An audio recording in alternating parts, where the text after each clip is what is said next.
Hello friends, આજે આપણે બનાવીશું શિયાળા સ્પેશિયલ મિક્સ અથાણું। તો શિયાળામાં ખૂબ સારા એવા પ્રમાણમાં ગાજર, હળદર, આદુ, લીંબુ અને લીલા મરચાં મળતા હોય છે। આ બધાનો ઉપયોગ કરી આપણે મિક્સ અથાણું બનાવીશું।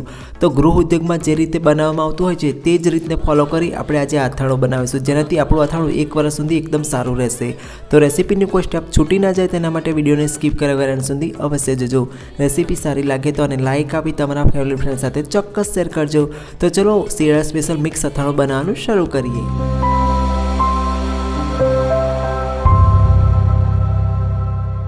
શિયાળા સ્પેશિયલ મિક્સ અથાણું બનાવવા માટે સૌથી પહેલાં આપણે આ બધી સામગ્રીનું પરફેક્ટ માપ જોઈ લઈએ। જેના માટે સૌથી પહેલાં મેં 150 ગ્રામ જેટલા ગાજર લીધા હતા, તેને છોલી આ રીતે લાંબી પટ્ટીમાં સમારીને લીધા છે। તો ગાજર વધુ પાકટ ન હોય અને એકદમ કૂણા હોય એવા લેવા। તેની સાથે 100 ગ્રામ જેટલું આદું આ રીતે આપણે લાંબુ સમારીને લીધું છે, સાથે 100 ગ્રામ જેટલી હળદર આ રીતે લાંબી સમારીને લીધી છે। અહીંયા હળદર અને આદું બંને એક સરખું લીધું છે। હવે અહીંયા મેં 150 ગ્રામ જેટલા વઢવાણી મરચાં લીધા છે, જેને મેં આ રીતે 2 ટુકડામાં કટ કર્યા છે। અહીંયા તમે કોઈ પણ નોર્મલ મોડા મરચાંનો ઉપયોગ કરી શકો છો। હવે આપણે 100 ગ્રામ જેટલા લીંબુને આ રીતે 4 ટુકડામાં કટ કરીને લઈશું અને 150 ગ્રામ જેટલી મેં અહીંયા લસણની કળી લીધી છે। તો અહીંયા તમને આ બધા વેજીટેબલમાંથી જે વેજીટેબલ વધારે ભાવતા હોય તમે વધુ પણ લઈ શકો છો અને ઓછા ભાવતા તો ઓછા પણ કરી શકો છો। બધાને આપણે આ રીતે લાંબી સ્ટ્રીપમાં કટ કરીને લેવાના છે।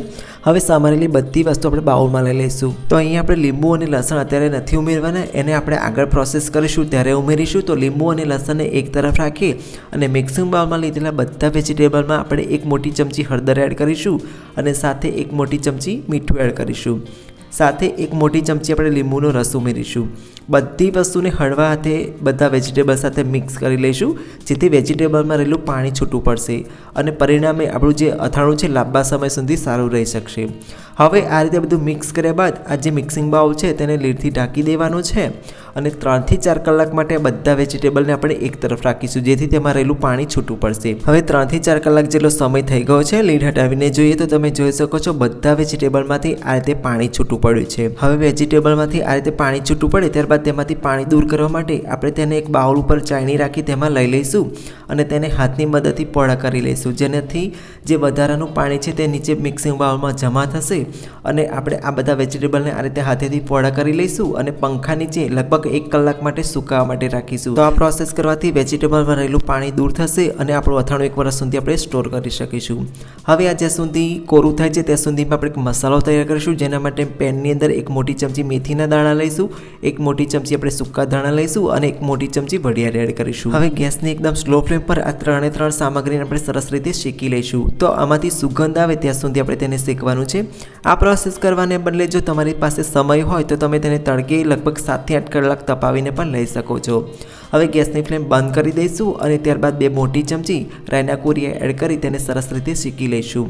તો બધી સામગ્રી સરસ રીતે શેકાઈ ગઈ છે। તૈયાર થયેલી આ સામગ્રીને રૂમ ટેમ્પરેચર પર ઠંડી કરી લઈએ। હવે શેકેલી બધી સામગ્રી રૂમ ટેમ્પરેચર પર ઠંડી થઈ ગઈ છે, તો તેને મિક્સર જારમાં લઈ લઈશું અને મિક્સરના પલ્સ મોડ પર એટલે કે મિક્સર ચાલુ બંધ કરતા જઈ કરકરું ક્રશ કરી લઈશું। તો તમે જોઈ શકો છો 3 સામગ્રીને મેં આ રીતે કરકરી ક્રશ કરી છે। તૈયાર થયેલા આ મસાલાને આપણે મિક્સિંગ બાઉલમાં લઈ લઈશું અને તેની સાથે આપણે 1 મોટી ચમચી વરિયાળી એડ કરીશું। હવે વરિયાળી એડ કર્યા બાદ આપણે આની અંદર તેલ ગરમ કરીને ઉમેરવાનું છે। તો તેના માટેની પ્રોસેસ જોઈએ। તેના માટે એક પેનની અંદર આપણે 200 ml જેટલું તેલ લઈશું। અહીં આપણે અથાણાને 1 વર્ષ સુધી સ્ટોર કરવાનું છે, એટલે આપણે તેલનું પ્રમાણ થોડું વધારે રાખીશું। હવે તેલને આપણે હુંફાળું ગરમ થવા દઈએ। તેલ હુંફાળું ગરમ થાય એટલે આપણે તેની અંદર લસણની કળી ઉમેરીશું, જે આપણે 150 ગ્રામ જેટલી લીધી છે।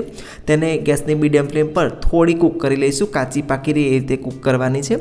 હવે લસણની કળી થોડી કૂક થાય એટલે આપણે તેની અંદર 1 ચમચી જેટલી હિંગ ઉમેરીશું અને સાથે 5 ચમચી જેટલી હળદર ઉમેરીશું।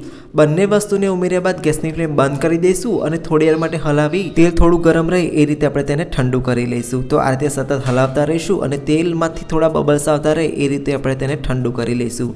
તો અત્યારે તમે જોઈ શકો છો હલકા બબલ્સ આવે છે। તો આ રીતે ટેમ્પરેચર હોય તેલનું ત્યારે આપણે તેને મસાલામાં મિક્સ કરીશું।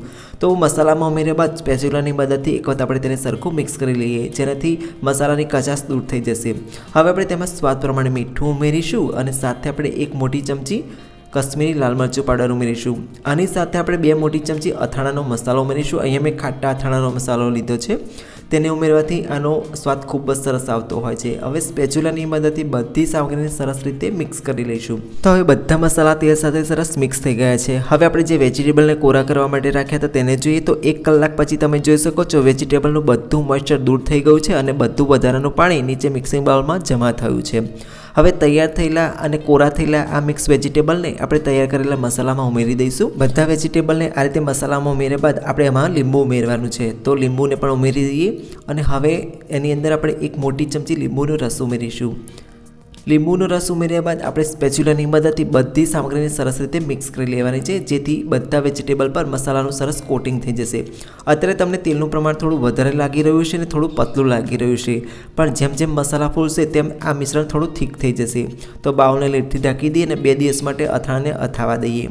2 દિવસ પછી લીડ ખોલીને જોઈએ તો તમે જોઈ શકો છો બધા મસાલા સરસ ફૂલી ગયા છે અને પહેલાં આપણું અથાણું થોડું પતલું હતું પણ અત્યારે થોડું એકદમ થીક થઈ ગયું છે.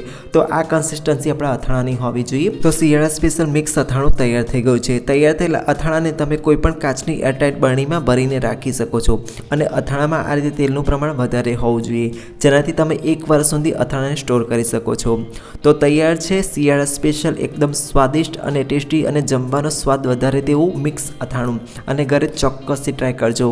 આઈ હોપ કે તમને મારી આજની રેસીપી પસંદ આવી છે. જો રેસીપી પસંદ આવી તો પ્લીઝ અને એક લાઇક આપી તમારા ફેમિલી ફ્રેન્ડ સાથે ચોક્કસ શેર કરજો. ફરી મળીએ આવી એક નવી ઇન્ટરેસ્ટિંગ રેસીપી સાથે. Thanks for watching this video.